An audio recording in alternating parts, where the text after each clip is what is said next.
DElEd first year की English दोस्तों part A और पार्ट बी में डिवाइडेड है। पार्ट ए में 4 यूनिट हैं और पार्ट बी में 5 यूनिट हैं। पार्ट ए के सभी यूनिट हम डिस्कस कर चुके हैं, जिन्हें आप प्लेलिस्ट में चेकआउट करें। अब बात करते हैं पार्ट बी के फर्स्ट यूनिट को इस वीडियो में डिस्कस करेंगे और बाकी यूनिट्स भी हम जल्द ही डिस्कस करने वाले हैं, जिन्हें आप प्लेलिस्ट में नंबर वाइज चेकआउट कर पाएंगे। यहाँ पर दोस्तों हम बात करेंगे English language in India. First unit का नाम है भारत में इंग्लिश किस प्रकार से है। सारा कुछ हम इस वीडियो में देखने वाले हैं, तो वीडियो आपको कंप्लीट देखना है। और हमारे चैनल लोकमेट स्टडीज पर अगर आप पहली बार विजिट कर रहे हैं तो चैनल को सब्सक्राइब करके सपोर्ट भी करना है। देखिए दोस्तों, पहला इंपॉर्टेंट क्वेश्चन आप स्क्रीन पर देख पा रहे हैं। What do you know about the multilingual nature in India. तो इंडिया में जो मल्टीलिंगुअल नेचर है, बहुभाषिक प्रकृति जो है इंडिया की, उसके बारे में आप क्या जानते हैं। तो उसके बारे में आपको लिखना है। India is a multilingual. India एक बहुभाषी देश है। मल्टी रिलीजन्स बहुधार्मिक है। मल्टी कल्चरल बहुसांस्कृतिक है और मल्टी सोशल बहुसामाजिक है और मल्टी जोग्राफिकल यानी कि बहुभौगोलिक भी कंट्री है। India need a link language. India को ज़रूरत है एक लिंक लैंग्वेज की, जो कि दोस्तों अब अपने देखिए पूरे इंडिया में एक ही भाषा का प्रचार प्रसार यहाँ पर नहीं है। कई जगहों पर हिंदी नहीं है, कई जगहों पर हिंदी है, वहाँ पर और दूसरी भाषा नहीं है। तो इस तरह से एक कॉमन भाषा की हमें ज़रूरत है। द सेंसस यानी कि जनगणना ऑफ इंडिया 1971 में जो जनगणना हुई थी, उसके अनुसार रिवेल्ड किया गया था कि 380 लैंग्वेजेस एंड डायलैक्ट्स यानी कि बोलियाँ, 380 लैंग्वेज, 380 भाषा और बोलियाँ are spoken in India, India में बोली जाती हैं। So we need English for trade, व्यापार के लिए, एडमिनिस्ट्रेशन यानी कि प्रशासन के लिए, और मैनेजमेंट यानी कि प्रबंधन के लिए, और कल्चरल संस्कृति और एजुकेशनल एक्सचेंज के लिए हमें इंग्लिश की ज़रूरत है। तो इस तरह से आपको दोस्तों इस क्वेश्चन का आंसर देना है। आगे बढ़ते हैं। अगला इंपॉर्टेंट हमारा क्वेश्चन है, what are the problems of ELT in Rajasthan या फिर इंडिया। आपको पूछ सकता है, या तो इंडिया का पूछ ले या फिर राजस्थान पूछ ले, तो दोनों में से आपको एक कर देना है। अब सबसे पहला सवाल दोस्तों, यहाँ पर ईएलटी की फुल फॉर्म को लेकर के भी आपको 1 नंबर का, आधे नंबर का पूछ सकता है कि ईएलटी की फुल फॉर्म क्या होती है। तो ईएलटी की फुल फॉर्म होती है इंग्लिश लैंग्वेज टीचिंग, जिसे आपको ध्यान में रखना है। अब इसको इंडिया में और राजस्थान में इसको लेकर के क्या प्रॉब्लम्स आ रही है, उसको थोड़ी सी बात करते हैं। तो यहाँ पर देखिए, टीचिंग ऑफ इंग्लिश, इंग्लिश को पढ़ने में इन राजस्थान या इंडिया में इज मेनी साइडेड प्रॉब्लम्स, अलग अलग तरह से अलग अलग समस्याएं आ रही हैं। The teacher of English, English का teacher who face this problems, जो कि ये सारी प्रॉब्लम्स फेस करता है, शुड बी फेमिलियर होकर के विद द नेचर, प्रकृति के साथ में, and scope of these problems, और इन प्रॉब्लम्स से निकलने की ट्राई करता है। He should know how best to organise, वह जानता है कि किस प्रकार से ऑर्गेनाइज मैनेज करना है इस टीचिंग, उसकी टीचिंग को। Various level, at various level का मतलब है कि अलग अलग लेवल पर। In order to minimise, in order to minimise का मतलब होगा कम करते हुए विपरीत उनके प्रभावों को। एडवर्ब इफेक्ट्स यानी कि इसके विपरीत प्रभावों को। सम ऑफ द प्रॉब्लम्स, कुछ इनमें से कुछ प्रॉब्लम्स है बिकम स्पेशली, जो कि स्पेशली सामने आती है, चैलेंजिंग, चैलेंज करती है। In the context of complex, इसका मतलब होगा एक परिसर के संदर्भ में विपरीत जो सिचुएशन बनती है उसके अंदर। In which the child must study his mother tongue, जो कि चाइल्ड होता है जो मस्ट स्टडी करता है अपनी मदर टंग मातृभाषा में। And learn English as well, English को भी सीखता है। बेटर टेक्निक्स, अच्छी तकनीक ऑफ टीचिंग इंग्लिश, इंग्लिश को पढ़ने में। Are being discovered in order, जो कि तकनीक जो खोजी जा रही है इन ऑर्डर यानी कि क्रमबद्ध तरीके से। To help the average student, जो कि एवरेज स्टूडेंट्स की हेल्प करने के लिए आएगी। आगे दोस्तों आपको इसमें ऐड करना है कि the main problem with them, जो मेन समस्या उनके सामने आ रही है वो आ रही है teach them to speak English which is basically different in structure and sound from their mother tongue.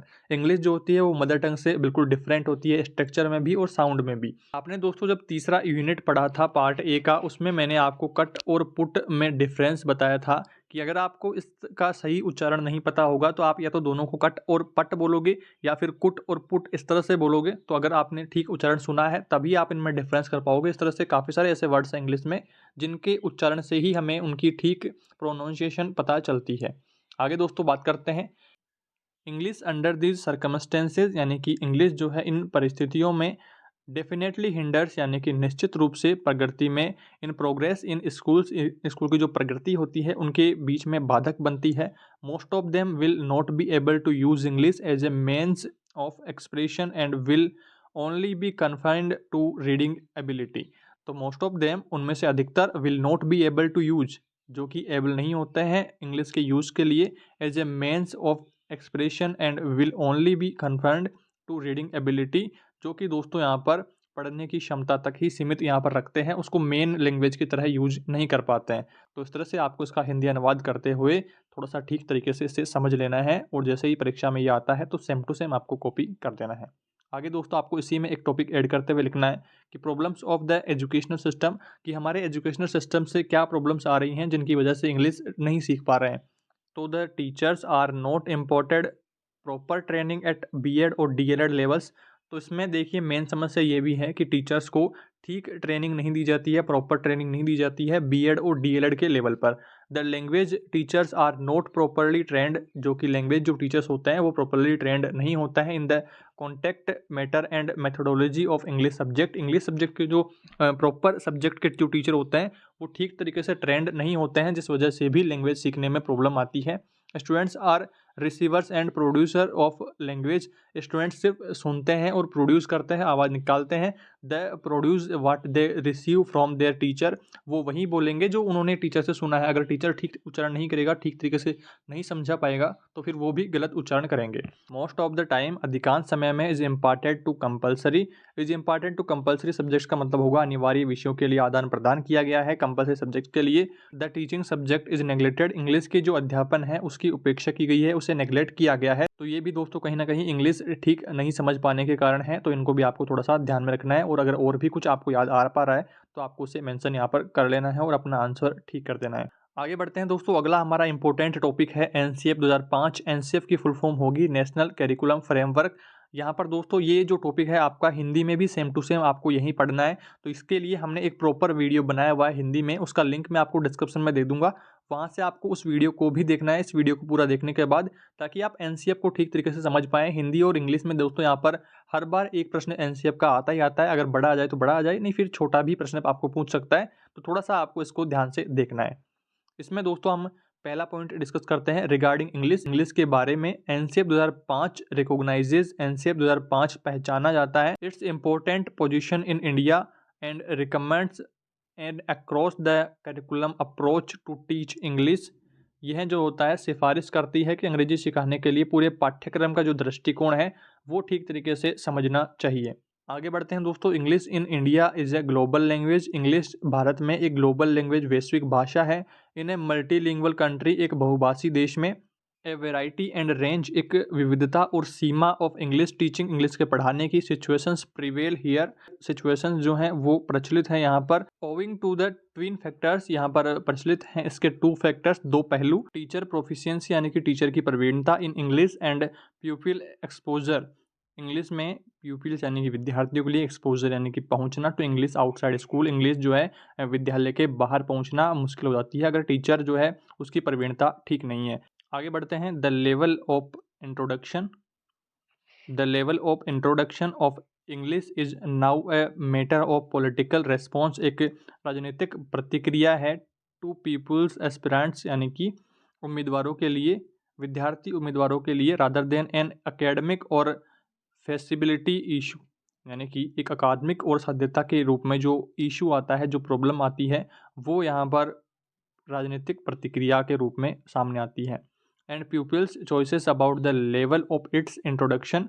And pupils choices यानी कि विद्यार्थियों की choice about the level of its introduction, उनकी पहचान का जो लेवल है इन द कैरिकुलम यानी कि पाठ्यक्रम के संदर्भ में, will have to be respected, जो कि एक सम्मानित होता है, विथ द प्रोविजो यानी कि नियमों के अंतर्गत, that we do not extend downwards, यानी कि नीचे की ओर अगर हम बढ़ते हैं तो वहाँ पर the very system that has failed to deliver, जो कि बता पाने में, डिलीवर कर पाने में फेल्ड हो जाता है, to goals for a second language, second language के गोल्स को। करिकुलम आर टू फोल्ड, यानी कि करिकुलम जो पाठ्यक्रम होता है वो 2 राहा होता है। अटेनमेंट यानी कि प्राप्ति ऑफ ए बेसिक प्रोफिशिएंसी, यानी कि एक प्रवीणता, एक बेसिक प्रवीणता की, such as is acquired, such as acquired का मतलब एक अधिग्रहित, in a natural language learning, एक प्राकृतिक भाषा सीखने के time. And the development of language into an instrument for abstract thoughts. Abstract thoughts का मतलब होगा अमूर्त विचार के लिए। And knowledge acquisition thought, for example के तौर पर हम यहाँ पर ले सकते हैं एक्विजिशन थॉट की मतलब कि ज्ञान प्राप्ति के जो विचार हैं उनके तौर पर यहाँ पर एग्जाम्पल्स ले सकते हैं। लिटरेसी यानी कि साक्षरता, द आर्ग्यूज यानी कि तर्क for an across the curriculum का मतलब हो गया पाठ्यक्रम दृष्टिकोण के अप्रोचेस यानी कि वार यहाँ पर दैट ब्रेक्स डाउन जो कि टूट जाता है the barriers between English and other subjects and यहाँ पर देखिए इंग्लिश और अदर सब्जेक्ट्स के बीच में जो बैरियर जो बॉन्ड होता है वो टूट जाता है and English and other Indian languages और इंग्लिश और अदर जो इंडिया की लैंग्वेजेस हैं उनके बीच का जो बॉन्ड है जो बैरियर है वो टूट जाता है अंग्रेजी और बाकी विषयों के बीच जो बाधाएं हैं वो उत्पन्न हो जाती है। इस तरह से दोस्तों आपको इसका हिंदी अनुवाद करने की कोशिश करनी है और अपने जो आंसर है उसको ठीक तरीके से याद कर लेना है। आगे बढ़ते हैं दोस्तों। अगला इंपॉर्टेंट क्वेश्चन दोस्तों आपको यहाँ पर ये भी पूछ सकता है कि right Hindi equivalents for the following saying. तो यहाँ पर देखिए इस तरह का प्रश्न आपको पूछ सकता है जिसमें एक लोकोक्ति की तरह आपको लाइन दे देगा। यहाँ पर देखिए माइट इज राइट जिसका आपको हिंदी अनुवाद करना है। तो यहाँ पर जिसकी लाठी उसकी भैंस यहाँ पर होगा as you sow shall you reap, जैसा बोओगे वैसा काटोगे। तीसरा है the early bird catches the worm, जल्दी उठने वाला ही कुछ पाता है। अगला है a bird in the hand is worth two in the bush. तो ये देखिए यहाँ पर नो नगद न तेरह उधार। इस तरह से दोस्तों आपको लोकोक्तियाँ पे पूछ सकता है, कुछ भी आपको थोड़ी सी प्रैक्टिस इनकी करनी है। रीट में भी आपके सेम टॉपिक आपको देखने को मिलेगा, तो थोड़ी सी ठीक तैयारी आपको इनकी करनी है जिससे आप इनको हिंदी में और हिंदी को इंग्लिश में यहाँ पर कन्वर्ट कर पाओगे। यहाँ पर आप देख पा रहे हैं नीचे सेम क्वेश्चन आपको इस तरह से हिंदी में देख करके इंग्लिश में आपको पूछ सकता है। नाच न जाने आंगन टेढ़ा, तो a bad workman quarrels with his tools. होनहार वीरवान को होत चीखने पात, तो coming events cast their shadows before. तो करत करत अभ्यास के जड़मती हो सुजान, तो practice make a man perfect. और घर की मुर्गी दाल बराबर, तो a prophet is not honoured in his own country. तो यहाँ पर देखिए इस तरह से करना है। अगला है दूर के ढोल सुहाने लगते हैं, तो डिस्टेंस ड्रम्स साउंड वेल। तो इस तरह से देखिए आपको इन दोनों को ही ठीक कर लेना है। आपके रीट में भी टॉपिक है, तो आपको हिंदी से इंग्लिश कन्वर्ट करना और इंग्लिश से हिंदी कन्वर्ट करना आप एक ही पॉइंट से सीख जाएंगे। और अगर आपकी ये प्रश्न आपको परीक्षा में पूछता है तो आप आसानी से उसका आंसर दे पाएंगे। आगे बढ़ते हैं दोस्तों। अगला इंपॉर्टेंट क्वेश्चन है हमारा right objectives of teaching English at the primary level पर आपको ऑब्जेक्टिव्स लिखने हैं, उद्देश्य लिखने हैं इंग्लिश टीचिंग के। तो यहाँ पर देखिए क्लास 1 से 2 तक, तो बिल्डिंग फेमिलियरली यानी कि निर्माण जो मेल जोल के तौर पर विथ द इंग्लिश लैंग्वेज के साथ में, इन कॉमन यूज यानी कि नॉर्मल यूज के लिए, with A focus on pre literacy skills यानी कि पूर्व साक्षरता कौशल के रूप में फोकस ध्यान में रखते हैं। तो क्लास 3 to 5 में आपको करना है focus on basic literacy skills यानी कि बुनियादी साक्षरता कौशलों पर फोकस किया जाता है। इस तरह से दोस्तों आपको इस क्वेश्चन का आंसर देना है। आगे बढ़ते हैं। अगला इंपॉर्टेंट क्वेश्चन आपका है what is the place of English language teaching in Rajasthan या इंडिया। यहाँ पर दोस्तों आपको इसमें करना है कि इंडिया में इंग्लिश लैंग्वेज का क्या स्थान है, या फिर आपको राजस्थान के बारे में पूछ सकता है। तो इसमें आपको आंसर करना है modern education is defined. Modern जो आज की जो शिक्षा है वो डिफाइंड परिभाषित की जाती है इन लॉर्ड मैकॉलेज के शब्दों में। मिनट ऑन एजुकेशन शिक्षा के अपीयर्स यानी कि दिखाई पड़ते हैं, तो हैव स्टार्टेड जो कि स्टार्टेड की गई है इन राजस्थान और इंडिया में in the middle of 19th century, 19वीं सदी में। English medium and modern school were first introduced in Alwar and Bharatpur in 1842, यह ध्यान रखना है आपको। और इन 1844 में जयपुर में, और इन 1863 में उदयपुर में, ये आपको ध्यान रखना है। Efforts of introduce modern education in Ajmer Mewar area begin in 1819, ये आपको ध्यान रखना है। इस तरह से दोस्तों आपको ये डेट थोड़ी सी ध्यान में रखनी है और इसका आंसर कर देना है। आगे बढ़ते हैं। आपको आगे इसमें थोड़ा सा ऐड करना है in the mid 19th century, 19वीं सदी के मिड में, there are 647 educational institutions of which 510 were maintained by the princely states यानी कि रियासतों के द्वारा, और 103 बाई प्राइवेट इंडिविजुअल्स यानी कि प्राकृत जो निजी व्यक्ति हैं उनके द्वारा, एंड 34 बाई मिशनरीज के द्वारा, और दीज 545 वर प्राइमरी स्कूल्स जो यहाँ पर रही है। In the early 20th century यानी कि 20वीं सदी के अर्ली में, स्टार्टिंग में, primary education started getting extended to district, जो कि प्राइमरी स्कूल जो प्राइमरी एजुकेशन है वो स्टार्टेड हुई डिस्ट्रिक्ट जिलों में, फिर गई स्मॉलर टाउन में, छोटे टाउन में, एंड विलेजेस फिर गाँव में। द नेशनल मूवमेंट एक राष्ट्रीय पल, कंट्रीब्यूटेड फर्दर मतलब कि आगे योगदान दिया गया, to highlighting the importance of universal education, वैश्विक शिक्षा के तौर पर यहाँ पर इसको इम्पोर्टेंस दिया गया, हाईलाइट किया गया। which was seen as a means of spreading awareness about people's rights, यानी कि व्यक्तियों के, लोगों के उद्देश्यों, लोगों के अधिकारों के बारे में स्प्रेडिंग अवेयरनेस यानी कि जागरूकता फैलाने के तौर पर इसका अर्थ किया गया है यहाँ पर। Including the right to political independence, यानी कि राजनीतिक स्वतंत्रता के अधिकार सहित यहाँ पर अधिकारों के बारे में स्टूडेंट्स को, लोगों को बताया गया। इस तरह से दोस्तों आपको इसका आंसर करना है। आगे बढ़ते हैं दोस्तों, अगला इंपॉर्टेंट क्वेश्चन है आपका, what is the nature of English. तो इंग्लिश का नेचर क्या है, इसके ऊपर भी दोस्तों आपको प्रश्न पूछा जा सकता है। तो English is a more advanced and progressive language. एक इंग्लिश जो है वो अंग्रेजी की जो प्रकृति है वो प्रगतिशील है और एडवांस्ड यानी कि आगे बढ़ी हुई है। इट हैज़ इट्स पास्ट, इसका एक अपना अतीत है। प्रेजेंट एंड फ्यूचर, प्रेजेंट है और फ्यूचर भी है। इट हैज़ इट्स ओवन फोनेम्स, यानी कि इसका अपना फोनेम स्वर है, व्यंजन है, यहाँ पर संज्ञा है, और साइंटेक्स यानी कि वाक्य विचार है। It is an international language, यह एक अंतर्राष्ट्रीय भाषा है।